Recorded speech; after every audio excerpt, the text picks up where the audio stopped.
विवाह में परेशानी क्यों होती है? क्या आप जानते हैं कि विवाह में परेशानी की खास ग्रही वजह होती है? दो इंडिविजुअल्स माने दो अलग अलग बच्चे। क्या आप जानते हैं कि कई बार ये ग्रह दोष आपके बच्चों के दाम्पत्य जीवन को खराब कर सकते हैं? पति पत्नी के रिलेशंस इतने ज्यादा खराब हो सकते हैं जिसकी आप कल्पना नहीं कर सकते। इन्हीं ग्रहों के कारण विवाह में ढेर सारी बाधाएं आती हैं। कई बार शादियां लगकर टूट जाती हैं। इस पूरे कार्यक्रम के दौरान हम यही जानने और समझने की कोशिश करेंगे कि आखिर क्यों किसी बच्चे के विवाह में बाधा आती है, क्यों विवाह में विलंब होता है, क्यों किसी भी प्रकार के वैवाहिक चेष्टाओं में बाधाएं आ जाती हैं, क्यों पति पत्नी के रिश्ते खराब होते हैं। विस्तार से चर्चा करेंगे। नमस्कार, मैं हूं पीयूष त्रिपाठी। आप देखना शुरू कर चुके हैं हमारा स्पेशल पॉडकास्ट। जी, आज हम बात करेंगे शादी पर। जी, विवाह जो आमतौर पे सनातन की एक रीढ़ की हड्डी है। कहते हैं दो इंडिविजुअल्स माने दो अलग अलग बच्चे जब दाम्पत्य सूत्र में प्रवेश करते हैं, दाम्पत्य जीवन में प्रवेश करते हैं, ये उनके जीवन का पुनर्जन्म होता है। सनातन में धारणा है कि विवाह में मुहूर्त का ध्यान रखना चाहिए। विवाह मेलापक ध्यान से करके, कुंडली से मिला करके, फिर विवाह मेलापक का ध्यान करके उचित ग्रह शांति करा करके बच्चों का ब्याह करना चाहिए।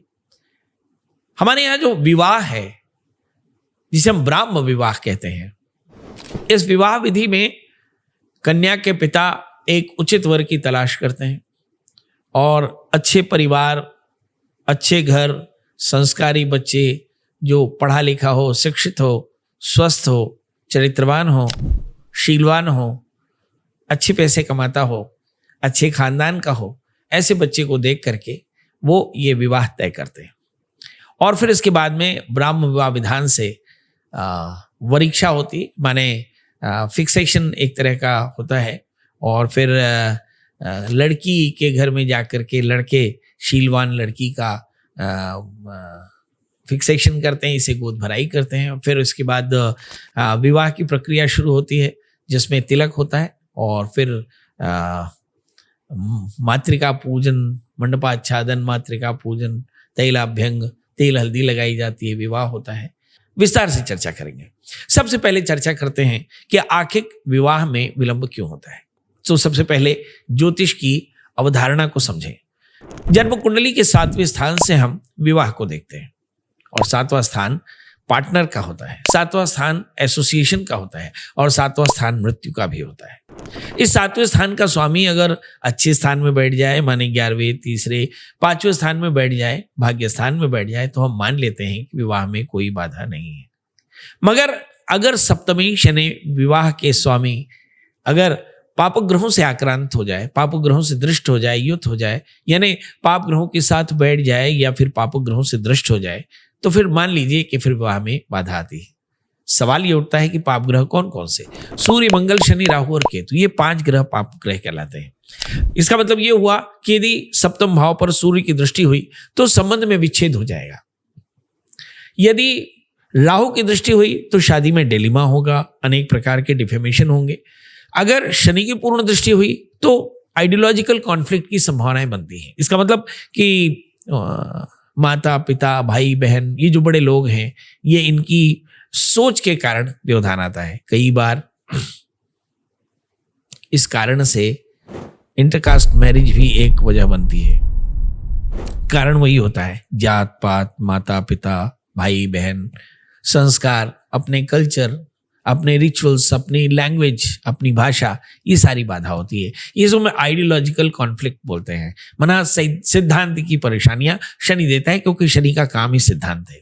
इसके अलावा यदि हम देखते हैं केतु और मंगल, तो मंगल के बारे में तो आपको बहुत अच्छे से पता है कि लग्न 4थे, 7वें, 8वें, 12वें स्थान में मंगल बैठ जाए तो मंगल दोष होता है और इसके चलते विवाह के रिलेशंस जो हैं काफी ज्यादा पैनिक हो जाते हैं और कई बार शादी और शादी के बाद की परेशानियां काफी ज्यादा होती है।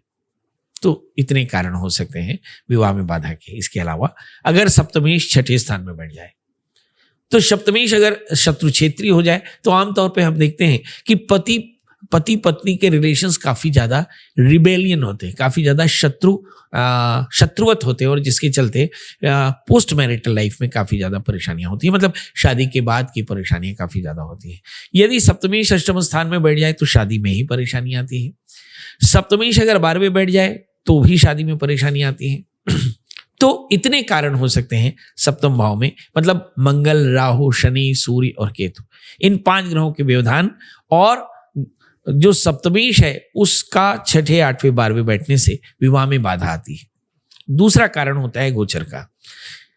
गोचर में यदि मान लें कि बृहस्पति 12वां है, यदि बृहस्पति 8वां है, बृहस्पति 4था है, तो आमतौर पे हम देखते हैं कि जो त्रिबल शुद्धि होती है विवाह मुहूर्त में, उसमें बच्चों का दोनों का चंद्रमा, लड़की का बृहस्पति और लड़की का सूर्य देखा जाता है। यानी यदि जन्म कुंडली में बच्चे का सूर्य अनिष्ट स्थान में बैठा हो, गोचर में भी, तो भी विवाह में बाधा आ सकती है। और या फिर लड़की का बृहस्पति 6ठे, 8वें, 12वें बैठ जाए तो भी विवाह में बाधा आती है। इसका मतलब गोचर का उचित होना। फिर आता है विंशोत्तरी दशाएं। विंशोत्तरी दशाएं ये भी बड़ी महत्वपूर्ण होती हैं। अगर किसी बच्ची के जन्म कुंडली में शुक्र जैसे ग्रहों की दशाएं चल रही हों, राहु जैसे ग्रहों की दशाएं चल रही हों, या अष्टमेश की दशा चल रही हो, या द्वादशेश की दशा चल रही हो, तो ऐसी स्थिति में विवाह में बाधा हो सकती है। यदि आपकी जन्म कुंडली में नवमांश में भी इस तरह की परेशानियां दिखाई पड़े, यानी नवमांश शेष अनुकूल ना हो, नवमांश शेष 6ठे, 8वें, 12वें बैठ जाए, तो भी ये परेशानियां आ सकती है। मतलब इतने सारे कारण हो सकते हैं विवाह में बाधा के और विवाह में विलंब के। इसके अलावा हम देखते हैं कि यदि आपकी जन्म कुंडली में पंचमेश की स्थिति अच्छी नहीं है, या फिर आपकी जन्म कुंडली में शुक्र, सूर्य, चंद्रमा, सप्तमेश, बृहस्पति और शुक्र जैसे ग्रह भी पीड़ित हो जाए पापक ग्रहों से, तो इसमें भी परेशानी आती है। कई बार बच्चों की जन्म कुंडली में द्वादश भाव भी पापक ग्रहों से आक्रांत हो जाए, क्योंकि आप सोचते होंगे कि 12वें भाव का विवाह से क्या संबंध है। तो 12वां भाव शैया का होता है। विवाह के बाद शैया का अपना एक प्रमुख स्थान होता है। इसका मतलब ये हुआ कि यदि कोई बच्चा बहुत ज्यादा रिलैक्स नहीं है तो भी उसकी शादी में बाधा आ सकती है, क्योंकि उसकी मेंटालिटी शादी के लायक तैयार नहीं होगी, वो मेंटली इमोशनली प्रिपेयर नहीं होगा। तो ऐसी स्थिति में भी शादी में बाधा आती है। अब सवाल ये उठता है कि यदि आपकी जन्म कुंडली में बाधा दिखाई पड़ती हो तो फिर क्या करना चाहिए। बहुत साफ तौर पे यदि हम देखते हैं कि किसी लड़की की जन्म कुंडली में शादी में बाधा दिखाई पड़ती हो, तो फिर ऐसी स्थिति में आप उस बच्ची का कुंभ विवाह जरूर करा लें। बहुत सारे दर्शकों का मानना है कि कुंभ विवाह केवल मंगल दोषों की निवृत्ति के लिए होता है, पर ऐसा बिल्कुल नहीं। यदि सप्तम भाव पापक ग्रहों से आक्रांत हो जाए तो भी हम देखते हैं कि विवाह में बाधा आती है, और इसके लिए कुंभ विवाह करा लेना चाहिए। मतलब यदि सप्तम भाव शनि जैसे पापक ग्रहों से आक्रांत हो जाए, सप्तमेश 6ठे, 8वें, 12वें बैठ जाए, पंचमेश या फिर द्वादशीश पापक ग्रहों से आक्रांत हो जाए, या पंचमेश 6ठे, 8वें, 12वें बैठ जाए, या शुक्र, सूर्य, चंद्रमा पापक ग्रहों से आक्रांत हो जाए, इन सभी स्थितियों में आपको किसी कन्या के विवाह के पहले अपनी बच्ची की जन्म कुंडली दिखा करके और ये ग्रह शांति करा लेनी चाहिए। इसी तरह से अगर किसी बच्चे के लड़के की कुंडली में ये ग्रह दोष दिखाई पड़े तो अर्क विवाह कराना चाहिए। इसके अलावा लड़की और लड़के दोनों को ही मंगल का व्रत करना चाहिए, नमक तेल का त्याग करना चाहिए।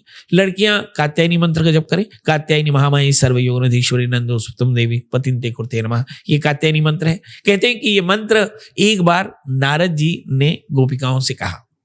गोपिकाएं अक्सर ये मानती थी कि भाई कृष्ण ही हमारा पति हो, और सभी गोपिकाएं एक साथ यमुना में स्नान करें। एक बार नारद जी वहां से गुजर रहे थे, उन्होंने नारद जी से कहा कि नारद जी बताओ, हम सब कृष्ण जैसा पति चाहते, कृष्ण को पति के रूप में चाहते। अब नारद जी के सामने परेशानी थी, कृष्ण एक से तो ब्याह कर सकते हैं, बहुत सारी गोपिकाओं का वर्णन कैसे करें। ये गोपिकाएं गोभी इंद्रिय हिप्पीवती पर मुरसई ही थी गोपिका। कहा कि ये वो दिव्य ऋषि मुनि थे जिन्होंने ब्रह्म रस का अपने शरीर से भौतिक जीवन में पान किया, है ना, गुप्त ब्रह्म रस का शरीर पान किया कि जा ही अनादि अनंत खंडा भेद छेद सुवेद बता में ताही अहीर की छोहरियां छचिया भरी छाछ पे नाचन चावे।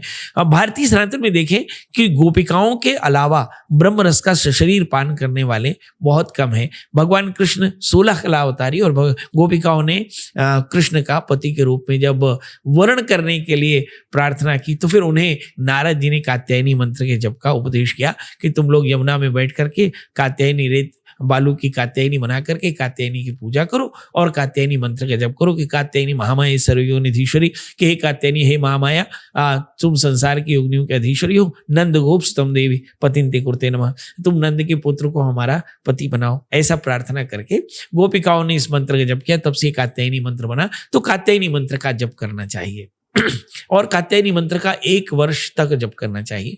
नियमित रूप से कम 1 माला कात्यायनी मंत्र का जप करें कन्या है, तो फिर इस तरह का दौर्भाग्य समाप्त हो सकता है। कई बार ऐसा भी होता है कि पार्वती मंगल स्तोत्र का पाठ करने से भी जीवन के दौर्भाग्य का नाश होता है। तो अगर किसी लड़की की जन्म कुंडली में ये परेशानी हो तो कात्यायनी मंत्र का जप करे, मंगल का व्रत करे, कुंभ विवाह करावे, पार्वती मंगल स्तोत्र का पाठ करे, तो उसके जीवन में इस प्रकार का सौभाग्य प्राप्त होता है। पर अगर किसी लड़के की कुंडली में इस तरह का दौर्भाग्य हो तो इस स्थिति में उस बच्चे को अर्क विवाह कराना चाहिए और फिर उस बच्चे को मंगल का व्रत करना चाहिए, भगवान शिव की उपासना करनी चाहिए। इसके बाद उसे प्राप्त एक अच्छी पत्नी की प्राप्ति हो सकती है। एक बात और भी है, आपके मन में आ रहा होगा कि स्वाश्रितम रक्षणं करोति माया इति। हमारे यहाँ कहा कि जो सभी प्रकार की भौतिक लौकिक जीवन में सुखों की प्राप्ति तो महामाया कराती है। तो ऐसी स्थिति में यदि आप शाक्त हो तो आप एक मंत्र का जाप करें।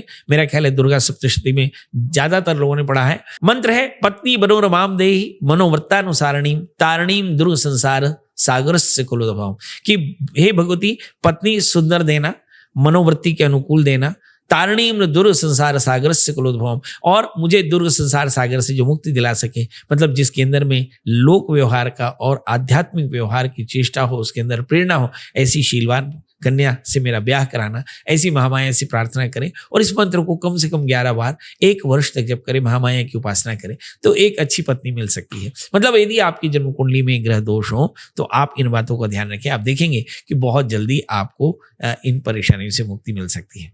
बहुत सारे दर्शक हमारी ये सोचते हैं कि भाई हमारी बेटी का ब्याह जल्दी हो जाए, उसके लिए कोई नुस्खा? जी, तो इसके लिए बेटी का कुंभ विवाह अनिवार्य रूप से करा दें और 1 वर्ष तक लगातार बच्ची से कहें कि वो मंगल का व्रत करे, नमक तेल का त्याग करे, मंगल यंत्र की पूजा करे, तो 1 वर्ष के भीतर उसका उत्तम ब्याह हो सकता है। कई बार ऐसा होता है कि स्त्रियां अपने पति से बहुत परेशान होती है। कई बार ऐसा होता है कि विवाह हो जाता है। अब बहुत सारे दर्शक ऐसे भी होंगे जिनका ब्याह हो गया और ये अपेक्षा करते होंगे कि भाई आखिर क्या करें जिससे उनका दाम्पत्य जीवन अच्छा हो जाए।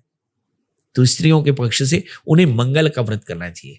1 वर्ष तक लगातार मंगल का व्रत करें, नमक का त्याग करें, मंगल यंत्र की पूजा करें, मंगल स्तोत्र का पाठ करें और नियम से कठोरता से अगर इस नियम का पालन करें 1 वर्ष तक, तो आप देखेंगे कि उनका दाम्पत्य जीवन बहुत बढ़िया हो जाता है। बहुत सारे दर्शक ऐसे भी हैं जो शादीशुदा हों और वो ये सोचते हो कि आखिर उनके दाम्पत्य जीवन में शांति कैसे आ सकती है। हमारे शास्त्र में लिखा कि भार्य क्रोधमुक्ति शत्रुपुत्र शत्रुर्मटेदाह। यदि पत्नी बहुत ज़्यादा क्रोधी हो और बहुत ज़्यादा परेशान करती हो, अब सवाल यह है कि हमारे यहाँ विवाह विच्छेद का कोई विधान है नहीं। ऐसी स्थिति में किसी पुरुष को एक अच्छे दाम्पत्य जीवन के लिए क्या करना चाहिए? तो उसे भी मंगल का व्रत करना चाहिए, मंगल स्तोत्र का पाठ करना चाहिए, मंगल यंत्र की पूजा करनी चाहिए और 1 वर्ष तक नमक का निषेध करना चाहिए। अगर नियम से एक भोजी भूमिशाई भूत तो ब्रह्म परशुचि, 1 बार भोजन करे, भूमि में शयन करे, मंगल का व्रत करे और कठोरता से मंगल स्तोत्र का पाठ करके और मंगल की साधना करे, तो निश्चित तौर पर जानिए कि ऐसे पुरुष का भी दाम्पत्य जीवन बहुत सुखी हो सकता है। तो दोस्तों, कैसे लगा हमारा ये एपिसोड? इसमें हमारी दी हुई जानकारियां कैसी लगी? क्या आपको इसके अलावा भी कुछ जानना है? अगर हाँ, तो नीचे कमेंट बॉक्स पर आप अपनी बात जरूर लिखें कि किस विषय पर, किस टॉपिक पर, ज्योतिष के किस विषय पर आप हमारा कार्यक्रम देखना पसंद करते हैं। आप वो टॉपिक लिख दें। हमारी कोशिश होगी कि हम अपने दर्शकों के अनुरोध पर, आग्रह पर उस तरह के टॉपिक पर अपने एपिसोड जरूर बनाएंगे। दोस्तों, हमारा ये कार्यक्रम आपको बहुत पसंद आया होगा, मुझे पता है। हमारी कोशिश होती है कि हम अपने दर्शकों की जरूरतों के बेहतर टॉपिक्स पर हम अपने एपिसोड्स बनाते हैं। ऐसी स्थिति में आप हमारे चैनल को अगर पसंद करते हो तो लाइक कर दें, हमारे इस कार्यक्रम को पसंद करते हो तो शेयर कर दें, अपने दोस्तों को भी शेयर करें ताकि उन्हें भी इसका फायदा हो सके। और यदि हमारे चैनल की सभी चीज़ें बड़ी अच्छी लगती हो तो हमारे चैनल को सब्सक्राइब कर दें, शेयर करें और बेल आइकन दबाना बिल्कुल न भूलें। दोस्तों, हम फिर मिलेंगे किसी नए एपिसोड, नए विषय के साथ। तब तक मुझे दीजिए इजाजत। नमस्कार।